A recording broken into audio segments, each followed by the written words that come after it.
Hello everyone. In this class, we learn about collection data types of Python.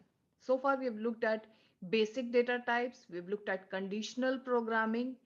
We did go through one collection data type, which is string, which happens to be a collection of characters. We saw how the characters are stored as an array in an ordered fashion, and you can read characters using the index number. You could read a slice of the string.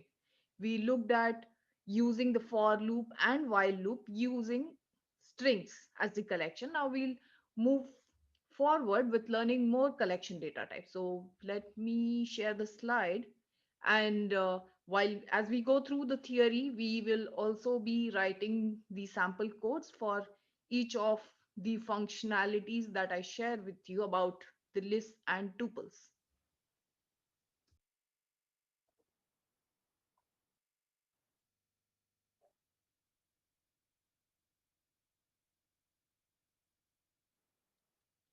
Okay, so before we move on to learning the functions, supported functions on list and tuple, let's understand the very basic of it. What is a list? What is a tuple? So we learned about the basic data types, and now you understand that if you need to store a value and if you need to refer it later in your code, you use variables, right? And you can have variables of different types. You could have a variable to store a number, to store a string, to store a boolean, to store a float value, a decimal value.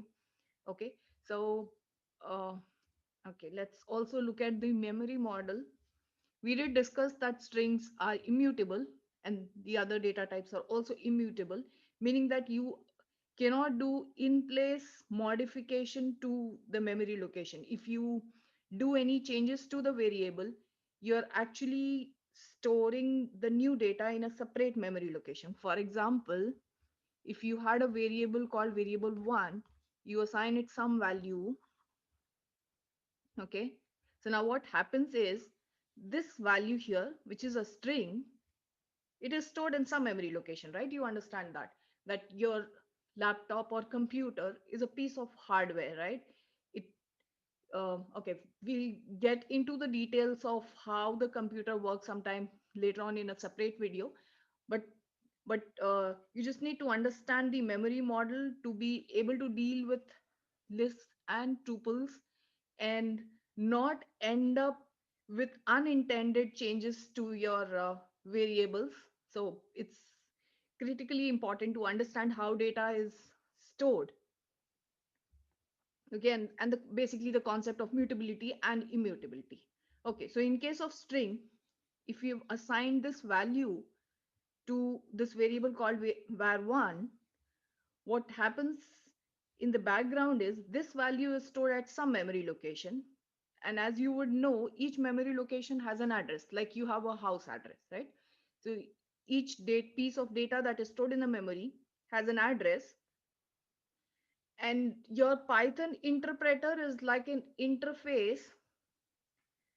So let's say if this is your hardware, the laptop, you have your operating system sitting here, which acts as an interface to all the input and output and network and everything on your laptop. Okay, and then you have all your application softwares on top of this, so they talk to the hardware of your laptop through the OS.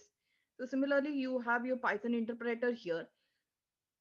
So whenever you declare a variable, what would happen is this value is stored in the memory location somewhere here, which has a memory address, and Python stores a mapping of that memory address with this variable. So this variable 1 actually holds the memory address. Let's say if ID1 was the memory address. So variable 1 actually holds this memory address, and in your machine at this memory address is the actual data. So this equality should actually be read as that variable 1 refers to this value. Variable 1 is not storing this value directly, it refers to this value. It holds to the memory location at which this is stored. So now if you do any changes, let's say I write another line and I change this value to something else. Let's say I change it to group 1. Okay. So I have created a new value in the memory, and this would be having a separate address. So now what happens is you have not changed the value at this memory location ID 1.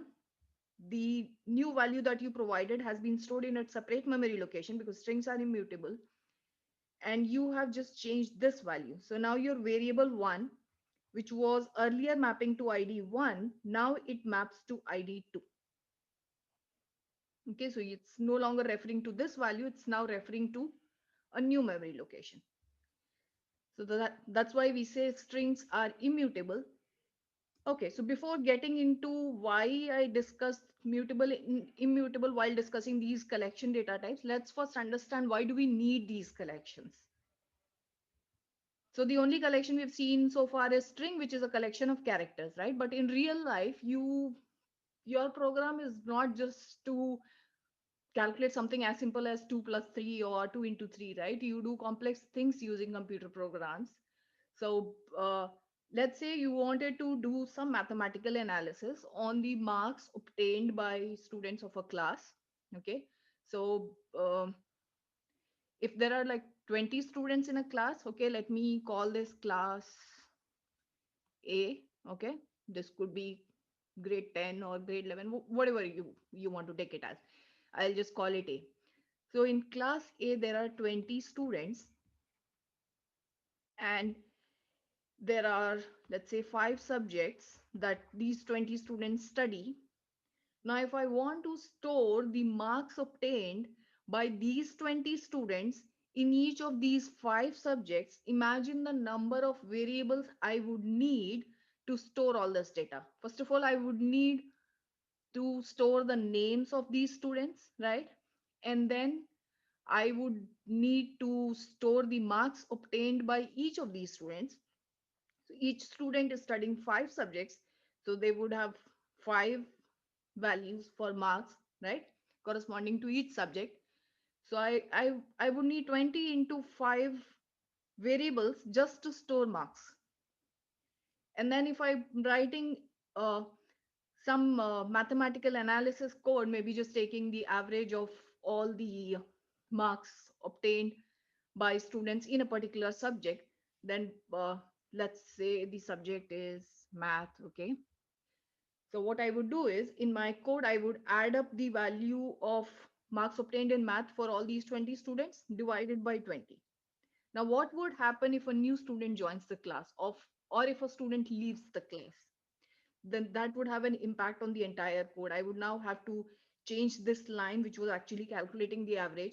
I will have to add the new variable or delete the variable, change the denominator, right? So that becomes a mess to manage. Even the person who would have written the code would get super confused after a while, and I can't even imagine what would happen to somebody new taking care of the code having been written by somebody else. So what we can do in such cases is instead of storing the data in separate variables, we can collect all this data, store it together, and have just one variable name to store the complete data. Okay. So for different use cases, you would choose one of these collection data types. In this class, I intend to cover lists and tuples. In the next class, we'll learn about sets and dictionaries. So once you know about all these collections, you would easily be able to take this decision as to which is the best variable for your use case. Okay, so list is like you can look at list as similar to strings where we had an array of characters. Now we have array of elements where an element could be a character, or it could be a string, it could be a number, or it could be a collection in itself. It could be anything. Okay, so you have a collection of elements where each element could be anything, and you store this entire collection as one variable. So in the memory model, what happens is, Okay, I'll use the same variable name. So to declare a list, you use these brackets, square brackets. Okay. So let's say I just wanted to store five numbers. Um, okay. Like marks obtained by a student in five subjects in a list. Okay.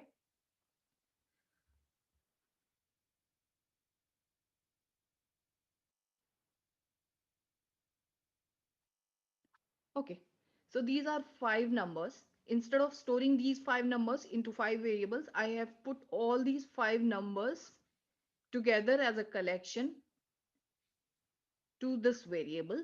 Now, what uh, the way I uh, communicate to Python that it should be stored as a list is by using the square brackets. Okay, and these are the values. I could have had the variable one as a heterogeneous collection. Okay, it need not be all of same data type. I could have had two values as numbers, and I could have had the third value as a list.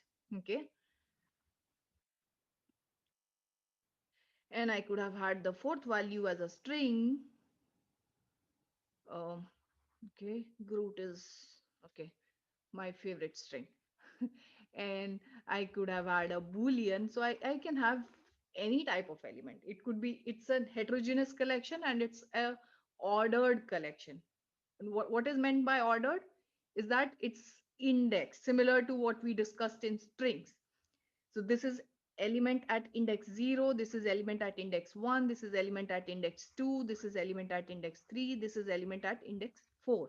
So now I can read a particular element by using the index number, similar to what we did with strings. So if I want to read the index 0, this is what I will do. So if I just write this in the code, it would give me the output as 99.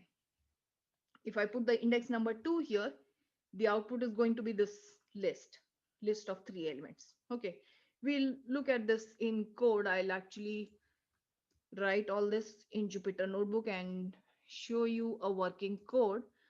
But what I wanted to discuss right now is the memory model, because lists are mutable. And that means that if you actually do an assignment something like this, now if I have a new variable and if I do an assignment something like this, it can actually be a risky thing. We'll understand it in a few moments. Let me draw the memory model here, then we'll discuss. Okay, I've drawn the memory model here. So when I declare a variable, which is a list, okay, so this memory, if there were like five elements in the list and these are the values, character A, okay, this could have been a string just for making it simple for me and not having to write a lot here. So I just kept it a single character.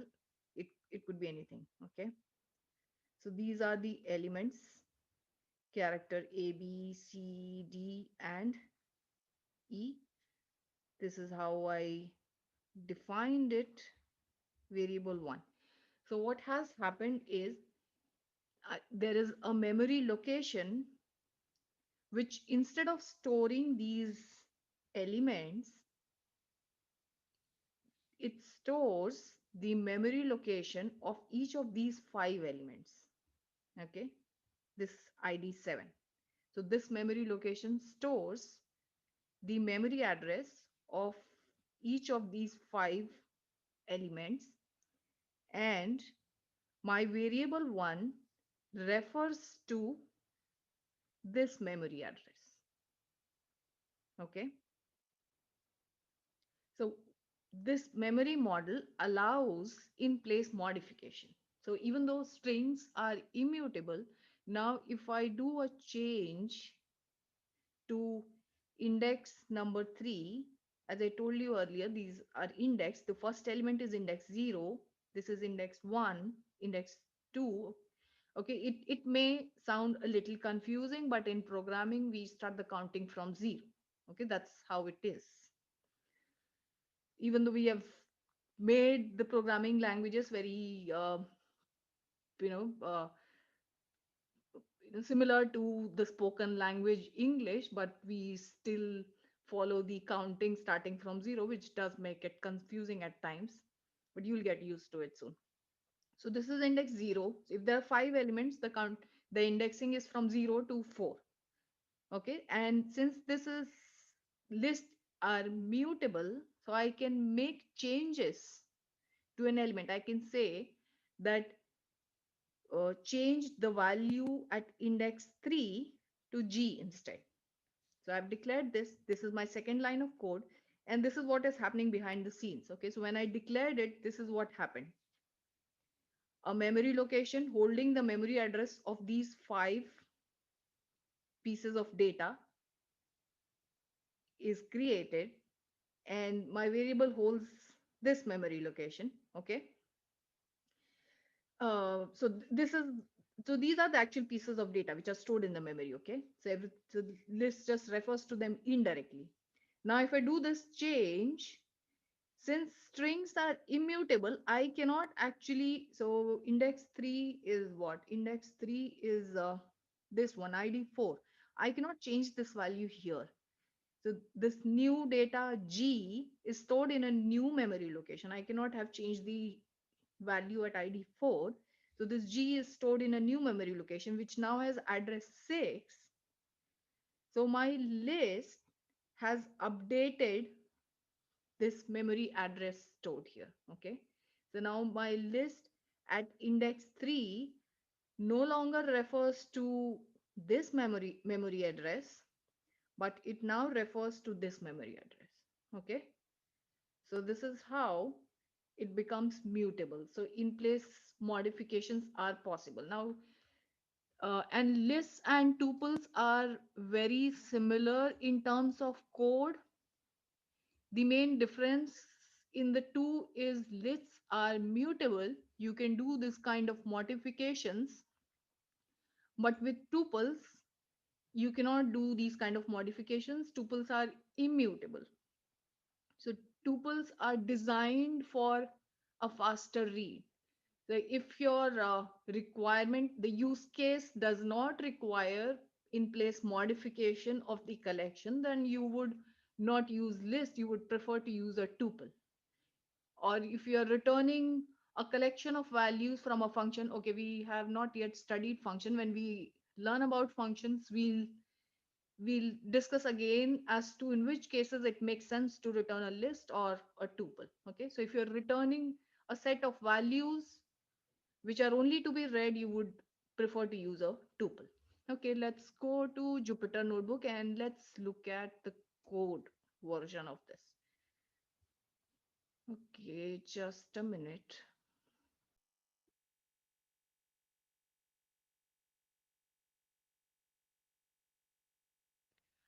Okay. The basic difference, the way Python understands whether you wanted to declare a tuple or a list is by the use of appropriate brackets. If you want to declare a list of elements, then you would use these square brackets. If you wanted it a tuple, then you would use these plain brackets. Okay. So this here is a tuple containing 5 values, and this here is a list containing again 5 values. So in this case I have used, I mean each all these 5 values are of the same data type. It is, I've used it in a homogeneous way, but it could be a heterogeneous collection. Okay, which would actually make it confusing. So usually you would be storing homogeneous collections only as lists, because if I store the names and marks and different types of things in one list, and if I'm reading the data from this list, it would actually be so confusing for me as a programmer, because I would actually have to remember that the at which index have I stored the name, at which index have I stored the marks. So the entire program will become too confusing. So it doesn't make really sense, even though it's supported. So you would use a heterogeneous collection only when it really makes sense.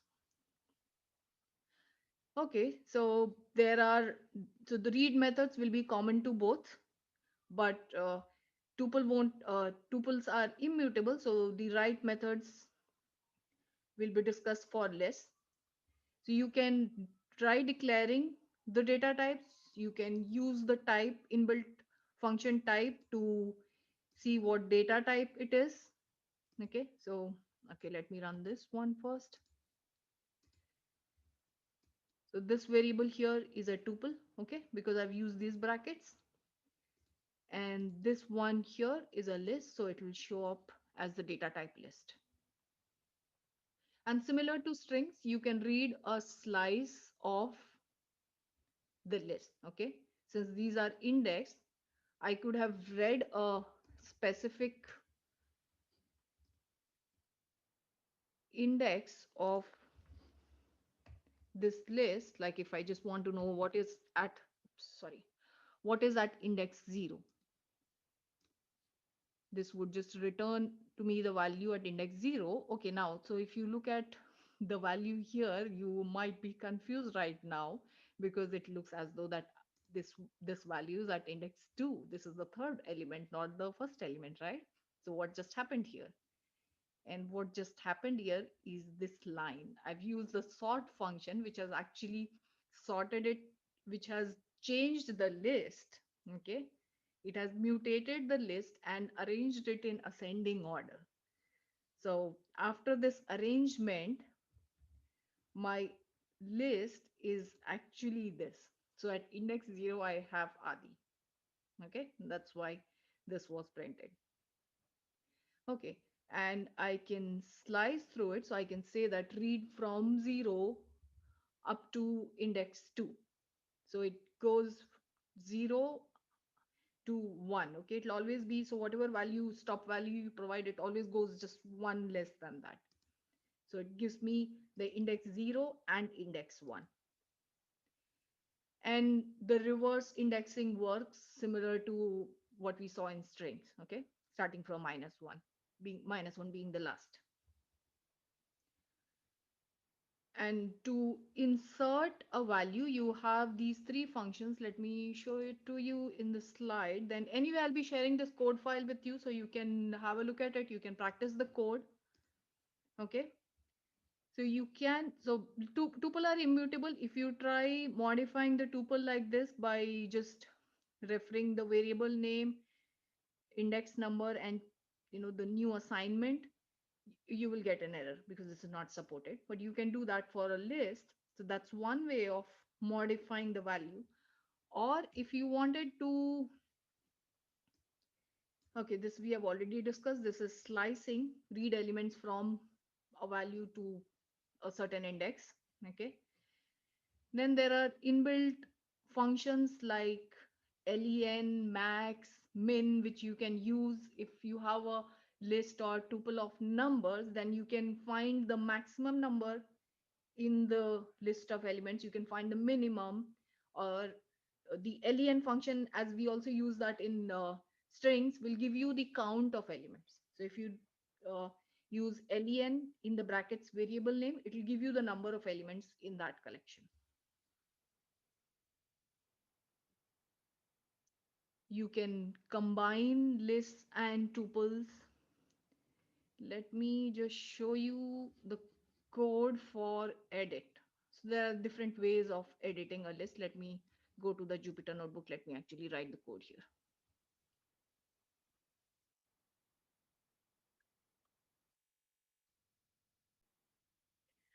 Okay, let's modify this list right here. So if you want to append an element at the end of the list, all you have to do is just use the function called append and specify the element that you want to append. Okay, so let's do this and let's see the output. Okay, so you see this a new element appended to the list. So the element is always appended at the end, but if you wanted to append it at a specific index, then you would use the function insert, and you will specify the index number and the element. Okay, so now I've specified that I want this name Amin to be inserted into this list of names at index 1. So you see here this name inserted at index 1, and everything else, it's inserted right here, and everything else just pushed accordingly to fit this. So you have functions to do modifications to the list. You have read functions. I'll just show you the function names in the PPT. This code file is going to be available to you, so you can go through the code and practice each of these functions. And there will be assignments. So anyway, once you do those assignment questions, all these concepts are automatically going to be clear to you. So these are the functions. Okay, this is append, which we already saw. We saw insert. Extend is if you want, if you have two lists. Okay, so let's say variable one is a list, variable two is another list.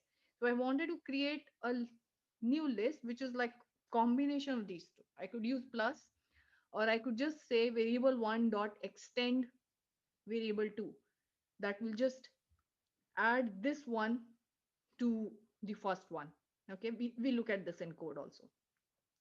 And this here, if you wanted to find the index of an element in a list, so you will just do the variable name dot index and specify the element here. If the element is present, let's actually look at it in the code.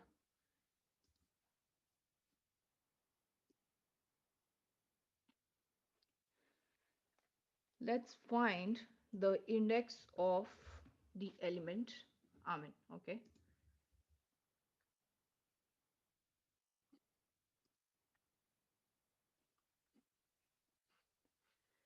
okay, you see that. So this element was at index 1. It printed index 1. What if the element was not there? What if it was not found in the list? What do you think would happen?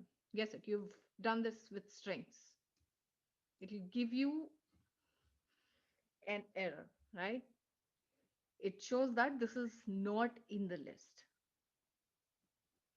Okay, so you can find it. And okay, one important point about mutability is I'll give you an overview of few more functions, but the most important thing which I want you to know is that if you are, if you don't want, if you wanted to read a list, do some modifications on that list, but you didn't want the original list to change, you wanted the change to be stored in a separate memory location, then it's you should clone the list.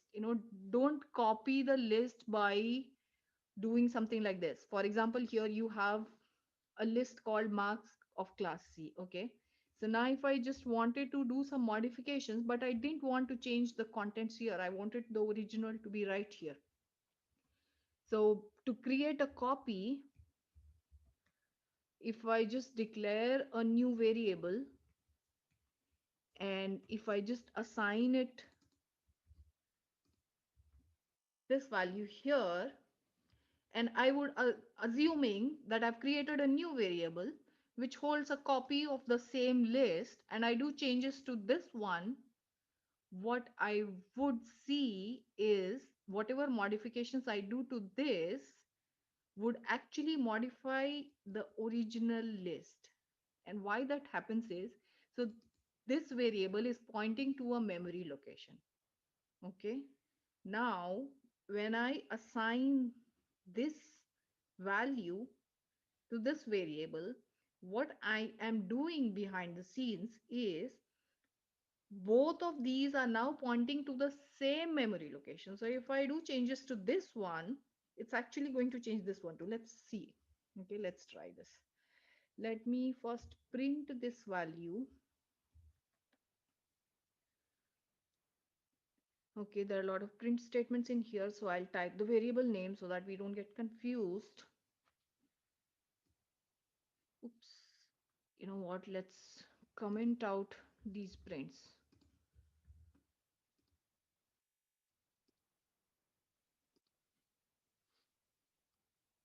Okay, better now. Okay, so you had this variable, and now with this statement, I expect that I've created a new variable which holds the same elements. Okay, and fine. So far looks good.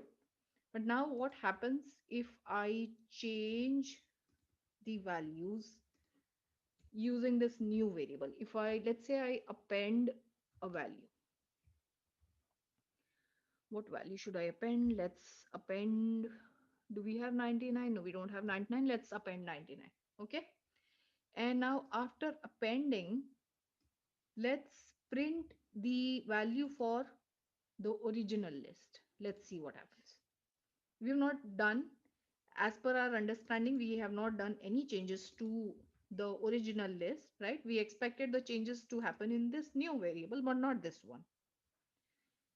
So we've just changed the copy, and after that change, we're printing the original one. Let's see if the original one is still the original or not. Okay, do you see this here?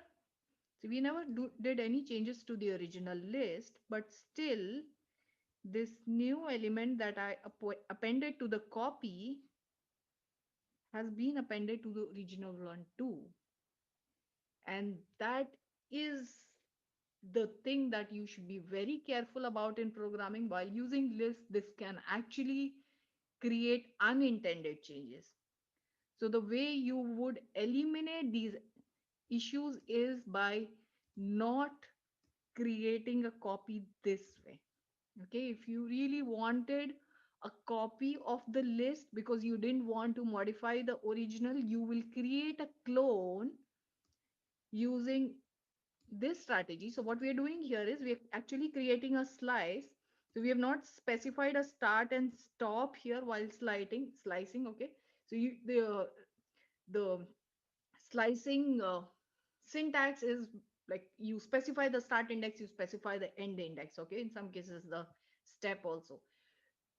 So if you don't specify the start and stop, automatically it begins at the beginning 0 and it goes up to the end. So you're actually taking a slice of basically the entire list, but now your new variable is not pointing to the same memory location, but this has returned to you a new, it's a clone of the original list at a different memory location. So now it's safe to do changes. Let's do changes to this one here. Okay, now instead of assigning this variable directly as the value of this variable, I use this slice to clone it. Now let's see what happens. So now I have declared this new variable, which should be a copy, a clone with a mapping referring to a new memory location. So if I do changes to the copy, it should not impact the original now. I'll just restart the kernel before we run the code. Okay. Okay, all set. So what are we doing here? We created a new variable, which should be a clone of this. And then we do changes to this clone and print the original one. So we want to see whether the original is still the original or was it impacted. In the previous case, we saw that the original was impacted, right? That is what we want to avoid now. Okay, looks good. The original is still the original. Okay, and this copy is, we printed this copy before the modification. So if we now do another print after the modification, it should show the new element.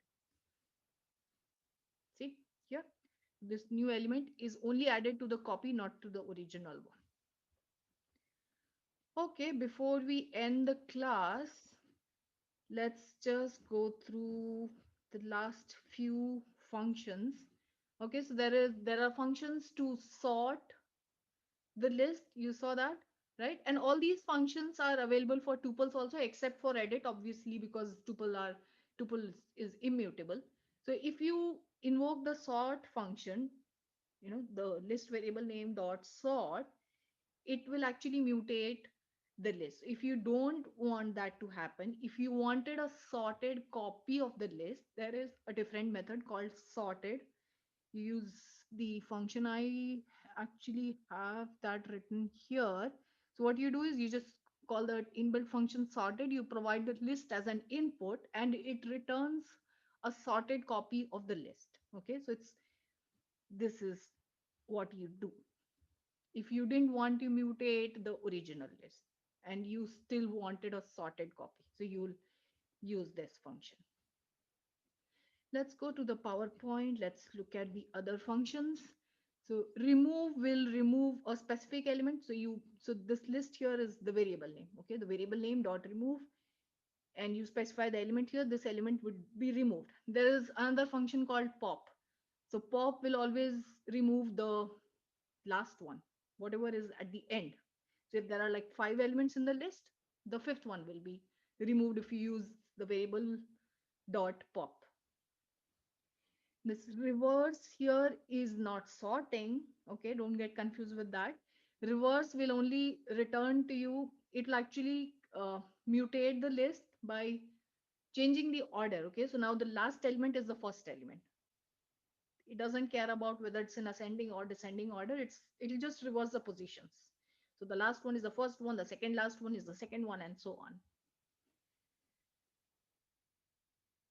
Okay, yeah, okay, fine. The pop is mentioned here. So if you use this one, the last element is removed. Like, okay, so this was the list. The last element 5 is removed. Reverse just reverses the position. So in this case, okay, it looks like it has actually put it in descending order, but that's not happening actually. It has just reversed the positions. We've already looked at insert, we already looked at sort, okay, and we also saw the difference between sort and sorted. One will mutate, the other one will not. Then we did not see multiply. So this here is actually, so, yeah, okay. So if you look at this list, it had 2 elements. Now when we multiply it by 4, it has actually uh, so these 2 elements are like 4 copies of these 2 elements are created. So now this new list has 8 elements. So these two, then again these two, then again these two, then again these two. That is what has happened. It's not like each element was multiplied by 4.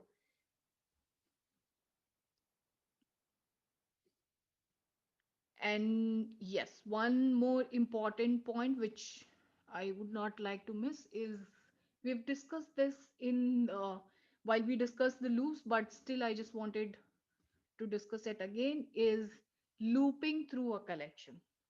Okay, we have already discussed this. So what you would do is, and this mechanism works for all collections. Okay, so you have a collection which has many elements. You want to loop through the collection. You want to read the element one by one. So what you would do is, for each element in whatever is the variable name. Okay, so this var1 is the collection data type. It can be any collection. This syntax works for all. It could be a string, it could be a list, it could be a tuple, set, dictionary, anything. And this here is just a variable name. I mean, you can use any appropriate name. So if I just write something like this, what would happen is, let's say my var1 is a list of 5 numbers. Let's say only 4 numbers. Okay, so what this code would do is, in the first iteration, this variable each, which will hold the value of the first element 50, so 50 would be printed. In the second iteration, it will hold a value of the second element, so 60 would be printed. Third iteration, 70 would be printed. Last iteration, 80 would be printed. So Python does everything for you, right? You have to just write it like in plain English, right? For each element in this list, do this. And Python automatically assigns each element one by one to whatever variable name that you put here. I could have put it as element, or I could have used um, variable name called I or X, anything. Okay. So in each iteration, automatically the values of these elements are assigned to this variable, and the iterations end, it the number of iterations are equal to the length of the collection. So if there are four elements, there will be four iterations.